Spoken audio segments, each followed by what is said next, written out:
Hello, and welcome back to another video from Overwhelming Odds. Today we have the pleasure of doing an unboxing of the Fallout Zone terrain set from GAMEMAT.EU.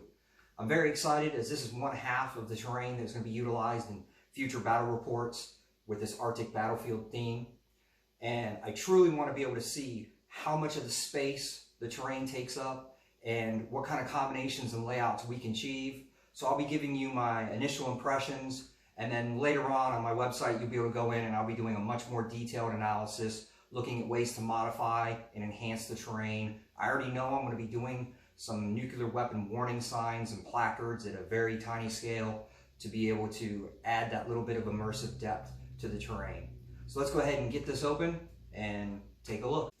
So one of the nice things I initially noticed was with any kind of shipping, you're going to have little nicks, tears, box damage, and you can already see that they well packaged it with styrofoam exactly for reasons like this. It's not something you can prevent, and it's almost a necessity nowadays to have some very superior packaging protection because they're not the most gentle with your packages. So let's go ahead and open this up and see what we can find.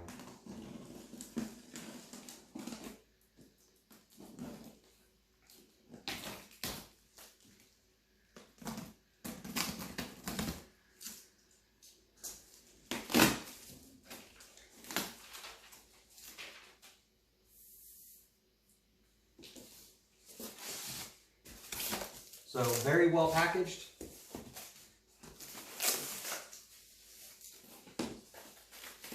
Lots of styrofoam, which is always good.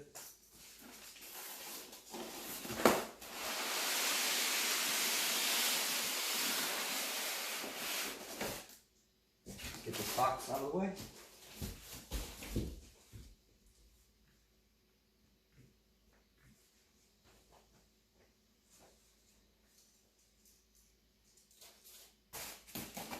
There's actually quite a bit of weight to this. As I was pulling it out of the box, I was surprised by how heavy it was. Now that is exceptionally well packaged. Good thick walls, so nothing's going to get damaged. Plus it's wrapped in plastic to keep any abrasion from the styrofoam from messing up the paint job. Very nice. So let's start taking these components out piece by piece and see what we have.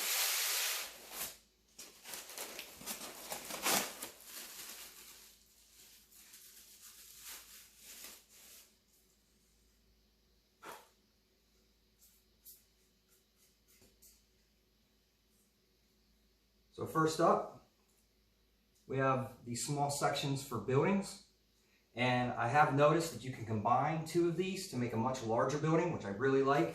It's that kind of modular touch that can really enhance and just give you more versatility and the ability to create different battlefield aspects that you're going to want to battle on. And here's what I was saying. You can actually bring those together and make a completely different room. Now I'll be interested to see if they have the ability to stack. I mean, you could definitely get away with it. It doesn't look like it was intended. However, it does not look bad. The only thing that's a little jarring is this pipe. So if you were planning on doing some stacking, which, I mean, honestly, it doesn't look bad, you may need to modify this pipe, which would be a simple thing. You could always relocate it. A little bit of modding never hurts. Let's go ahead and take a look, see what 3 levels would look like.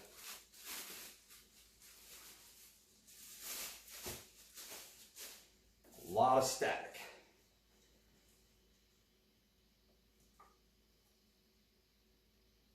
Once again, other than the pipe, that does not look bad.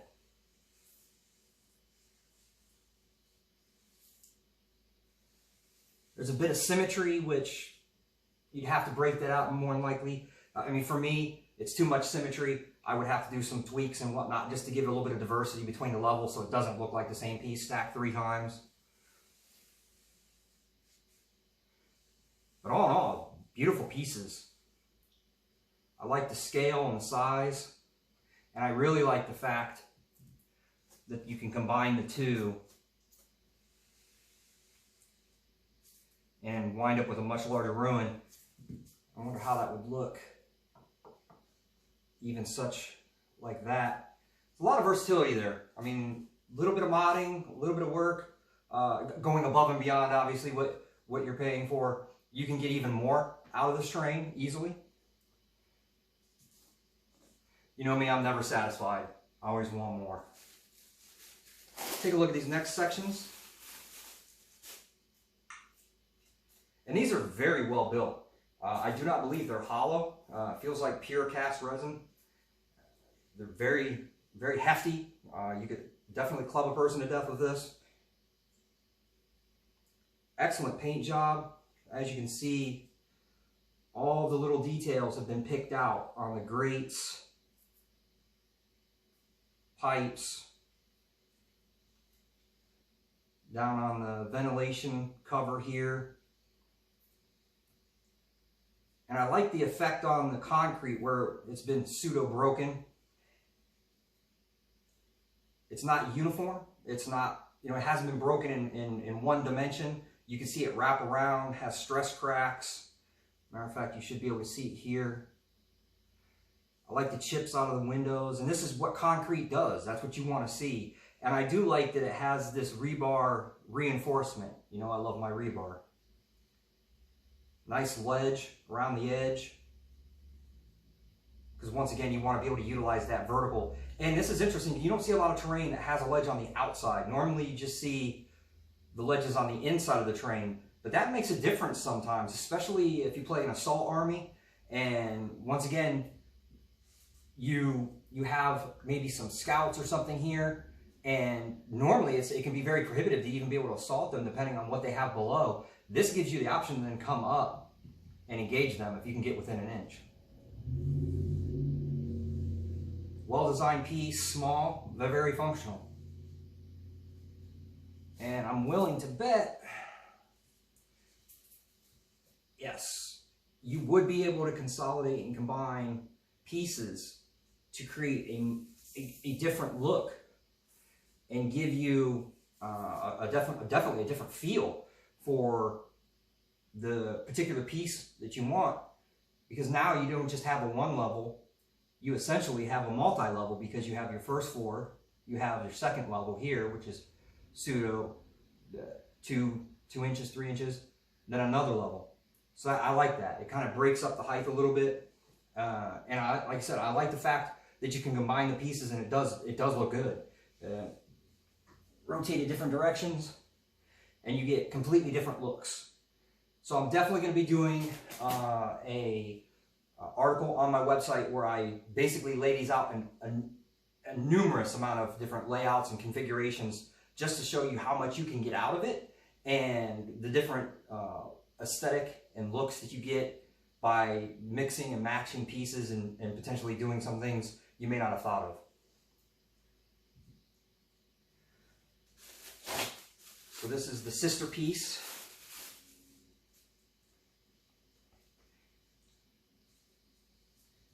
And that's nice that they're opposite of each other. They're not exact reproductions.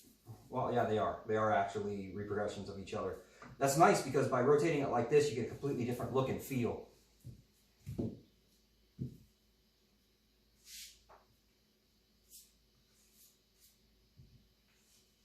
Like so.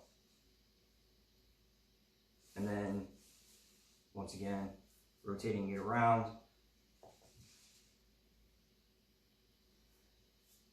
And that provides a pretty good size terrain piece. There's definitely, you could get a unit of 10 in there, absolutely no problem. And once again, I really like, it may be a little bit, yeah, it's going to be a little bit too big to potentially get it into a mating scenario with this. But once again, I think with maybe a little bit of work like this, where you put them angular,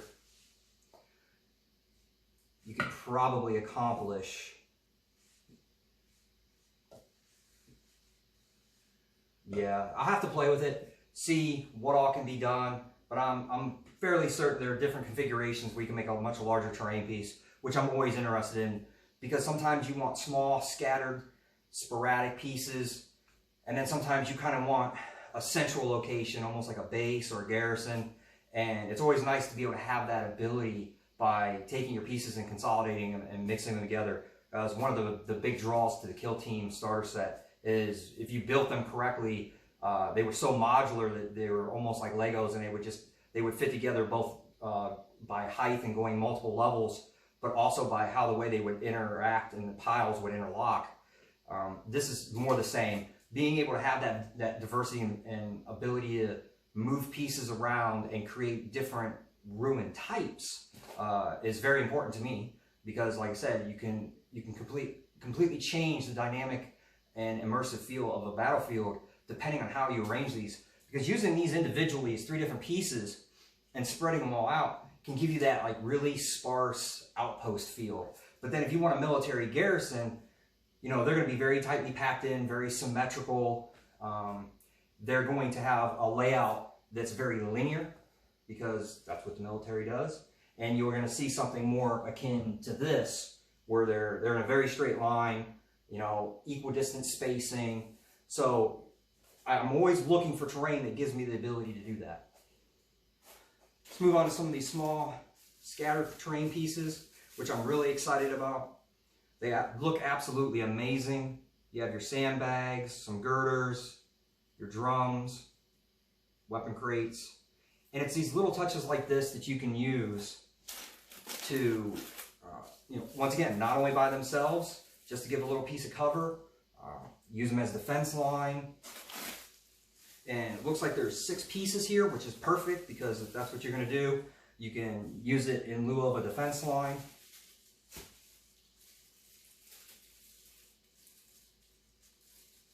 They're also really nice too when you have long flat pieces of a building and you put them just a little bit of a distance away.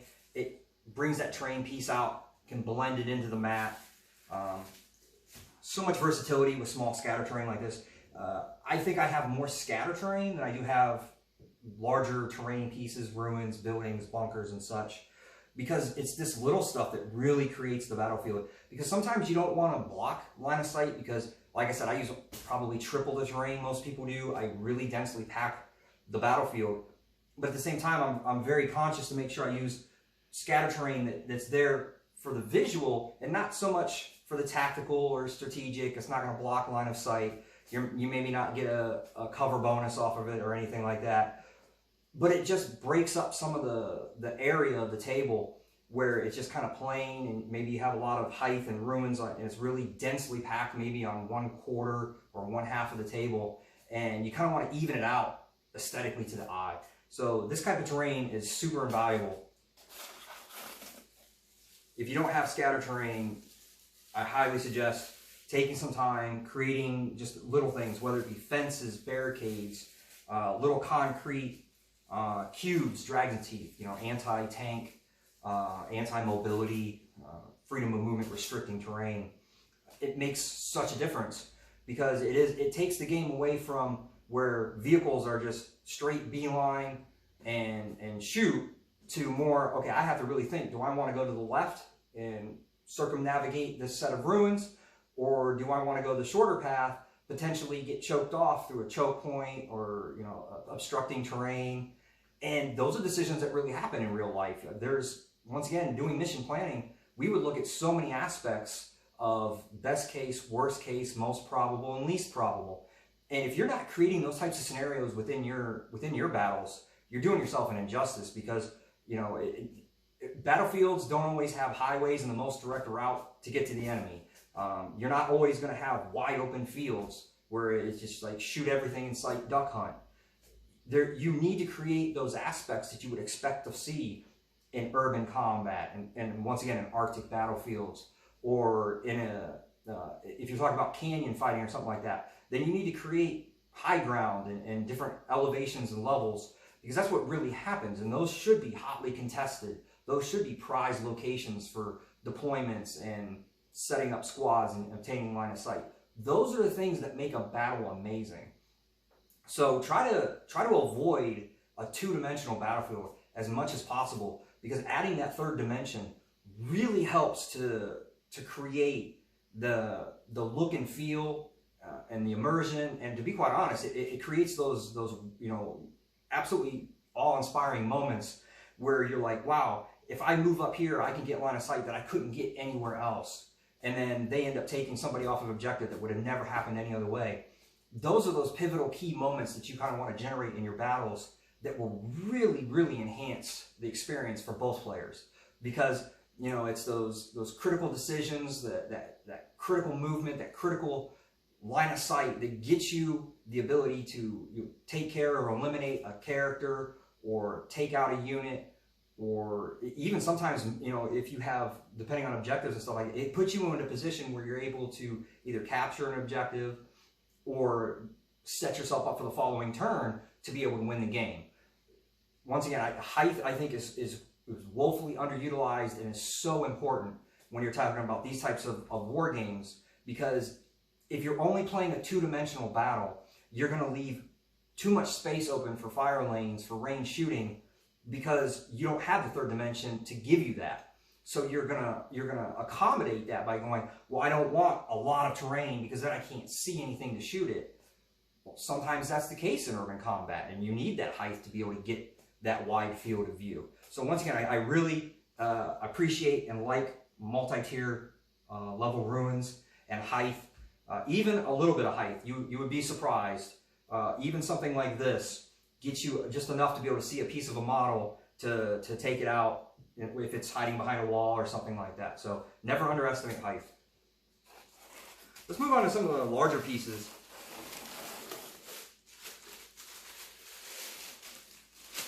When I initially saw the preview for this set, I was very, very intrigued because it has this hole down the middle, and the first thing I wanted to see, because they didn't have any photos on the site, was, will a model actually fit in there? So let's grab our Inquisitor.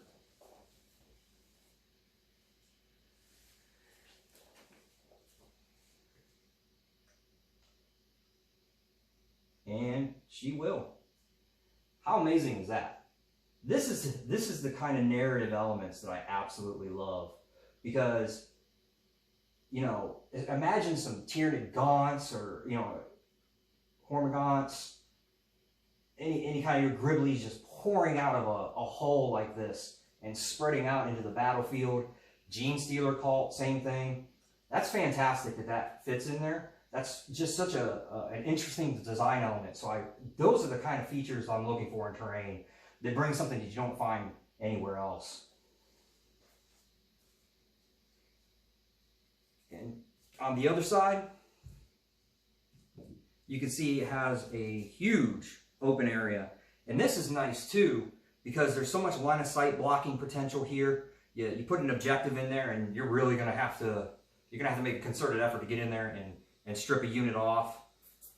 Once again, this would make an assault-based unit a much better unit to go after this objective than a ranged unit, because you have so much line of sight blocking, basically this whole side.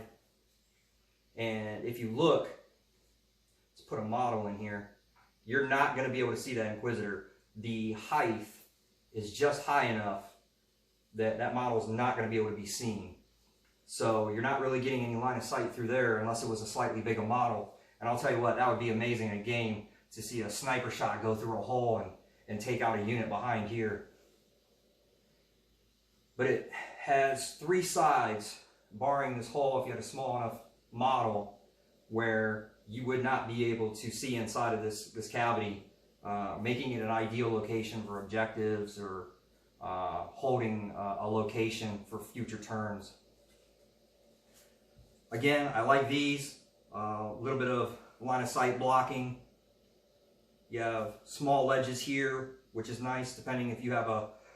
And this is interesting too, because I want to point this out because it actually happened in my last battle report. Having these smaller ledges where it's not just a straight 6-inch drop can actually make a huge difference in a game, because if you have a fallback move and you can't make that full 6 inches, you can't go down. If you're over here somewhere and say you only got 2 or 3 inches and then you have an extra 3 inches to drop down, you're actually able to get away from combat in certain scenarios. So, I used to, on all of my terrain, if I was scratch builded, would just go in 6-inch increments. And then I realized that that can be somewhat detrimental because it takes an entire movement, which means you almost have to be directly underneath the piece of terrain to be able to move up to the next level. So I've learned, and I definitely appreciate smaller increments with these ledges coming up. One, you want to make sure there's enough that you can actually get the model on there and it's not going to interfere, and as you can see, it does. And then once again, just because it gives you that ability to just come down ever so slightly where you may not have the full movement capability to get all the way down. So wonderful. I absolutely love that. Very nice paint job. Very good dry brushing. I like the metallic tones and colors. More rebar, which I always appreciate. And once again, just because you get terrain that's pre-painted like this doesn't mean you just have to leave it as is. You know, there are a piping set that goes with this that will connect to these, and I'm going to be filling this with my own radioactive waste,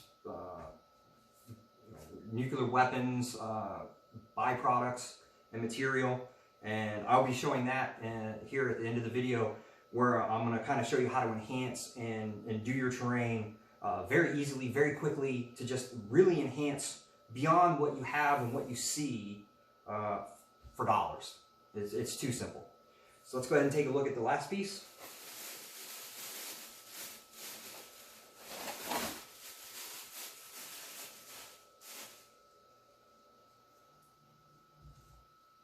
Now, this is going to give you that height that I really love in my battles.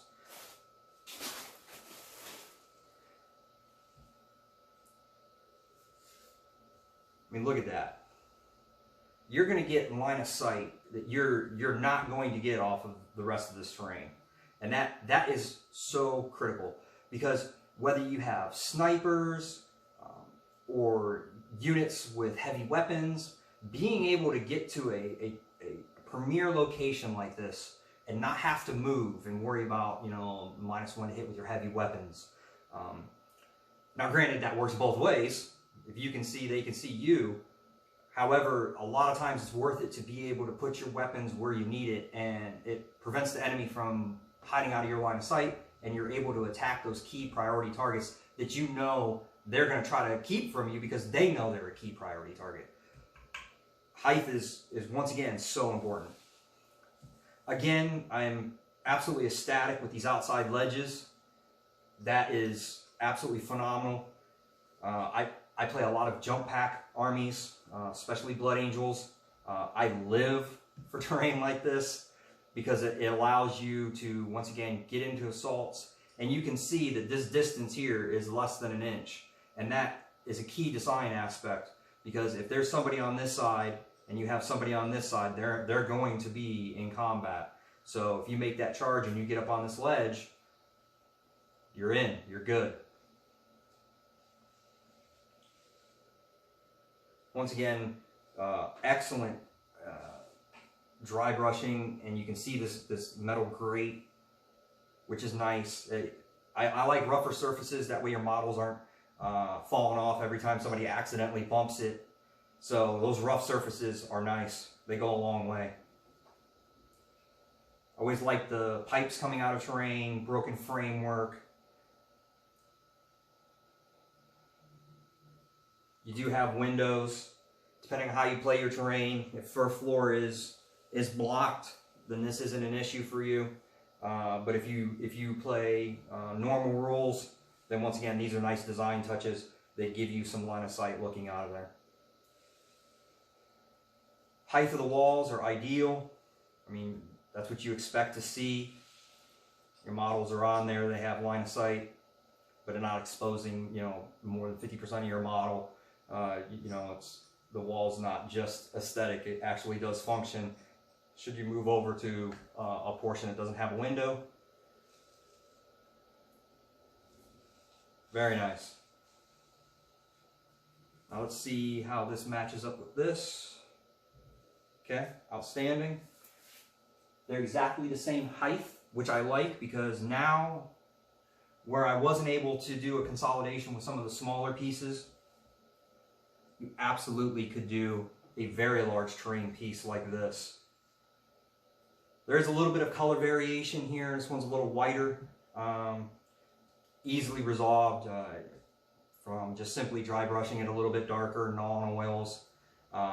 It'd be easy to match these colors. Another thing I really like is these pipes, how they go into the ground. I have a few sets of pipes, but I don't have any pipes with connectors that make a 90 degree into the ground. So I do like that. And not all of them are like that, so you can actually connect other pipes, which I will be doing. I have an existing pipe set that's magnetized, so I'll be magnetizing these. I do like throwing magnets in these because then, once again, it's a lot better. They don't really get jostled around if terrain gets bumped. And it just keeps everything connected and you don't have pieces sliding around when you're playing. But I absolutely love this. The fact that you can combine pieces of terrain into different ways to create larger pieces of terrain is phenomenal. Even if you were just to use it as a half like this. Fantastic. Exceptional terrain. I definitely recommend it. It has so many clutch design elements. I mean, these platforms on the outside, the ability to combine and create different pieces of terrain. And once again, I don't think they were intended to be stacked, but you could absolutely do so, which once again, I appreciate that. Excellent design elements as far as creating those little touches that can and will have impact in your games. Having a almost magic box, if you will, but it's still open. And then once again, the different terrain pieces and the ability to do the combinations, giving you a large piece of terrain that you can get a much larger squad in there. Tyranny players, you got 30 Termagants or something like that.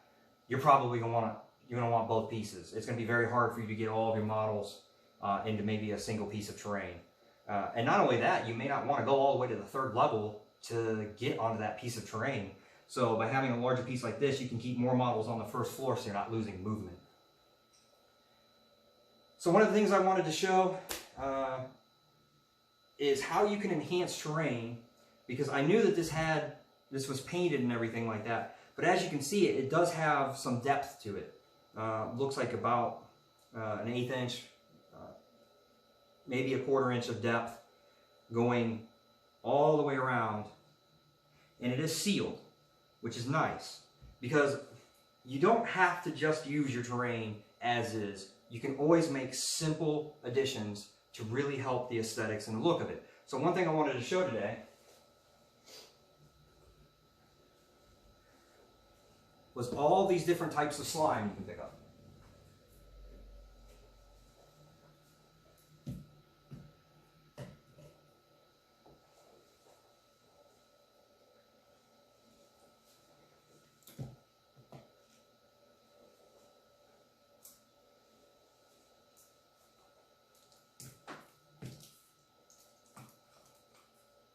Now I point this out because I think I spent a total of maybe $10 on all of this. It's very inexpensive. You can find it at most, your hobby stores like Michael's or Hobby Lobby or any kind of hobby store that has, all of your arts and crafts and such. Head to the kids aisle. Go crazy, right? Be a big kid at heart. Now the nice thing about all these different types of slime is they provide a very, very distinct narrative and feel, and they have a use that's very unique. So I want to start with this one. You'll notice it's somewhat translucent, but not less than 50%. But the interesting thing about this is it glows. If you were to put this under a bright light for a minute or two, this stuff will give off a really eerie, sickly green glow. And that glow lasts well over an hour. So by using something like this, you can really get that, radioactive feel. And once again, just taking a really bright LED light and just setting it over this before you play, and you're going to be good for well over an hour. Even in brightly lit conditions, you'll see the color turns more of a yellowish, and it emanates a glow even though it's not bright enough to obviously light anything around it. You will notice it. Then the consistency of this is much thicker. I have one open here, and as you can see, this stuff is very thick. It's almost putty-like. It's moldable, it's shapeable, it's got a little bit of a rough texture to it. As you can see, it's not quite translucent. So, you could easily, put this in there and shape it and mold it, and cleanup's easy. You just pull it right out when you're done. But let's say you're going for more of a fluid effect. That's why I picked this stuff up. As you can see, this stuff is almost liquidy. It's not, it is a little wet, so be careful putting it on drain where you might be afraid it might stain, or just the wetness of the slime could be a problem.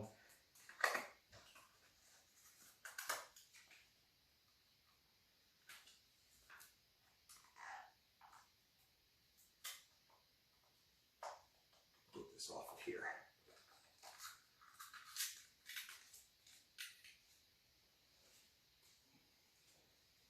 So as you can see with this, it is very, very loose consistency, very watery, but it's not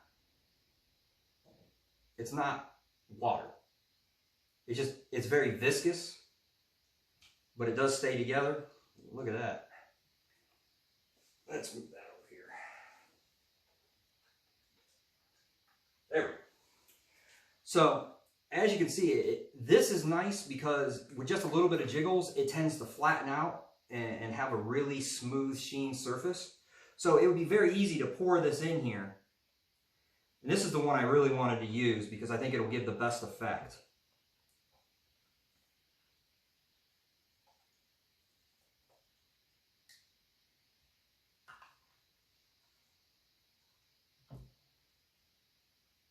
You're going to have to work it a little bit, stretch it out. But the nice thing is it tends to settle and level out on its own fairly quickly. Shake it and work it down a little bit.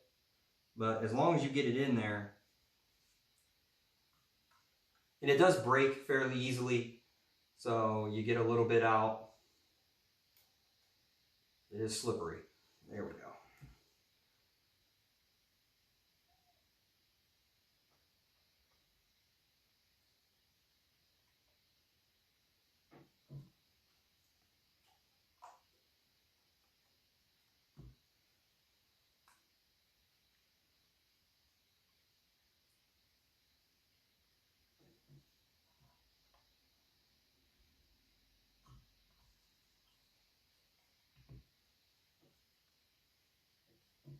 I'm not going to fill this. I'll do the other side. Not that bad.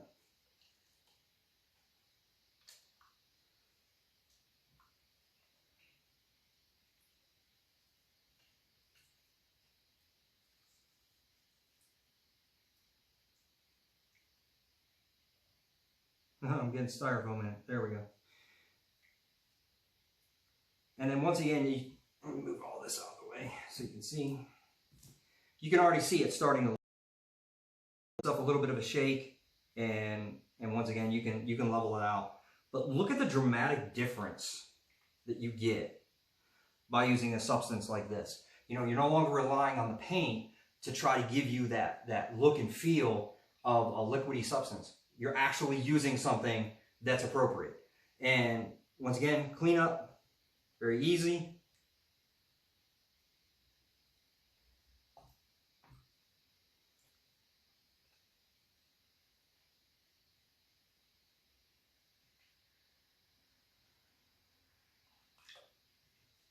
Done.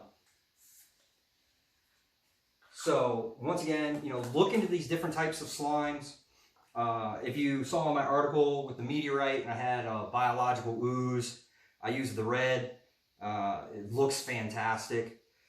once again, cleans up easy, so it's not that big of a deal. It won't dry out in 2-3 hours. You can put it back in here, no problem.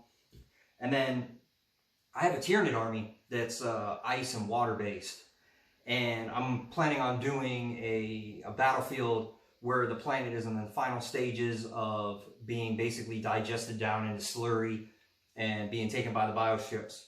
And I found this, and once again, it's very similar to this. It's a much thicker consistency, but it's completely opaque. There's no translucency to it at all, but it has that perfect color where it's a very biological blue with, and I'm going to use this where it's strung out, between terrain pieces, and there's going to be pools and puddles of it.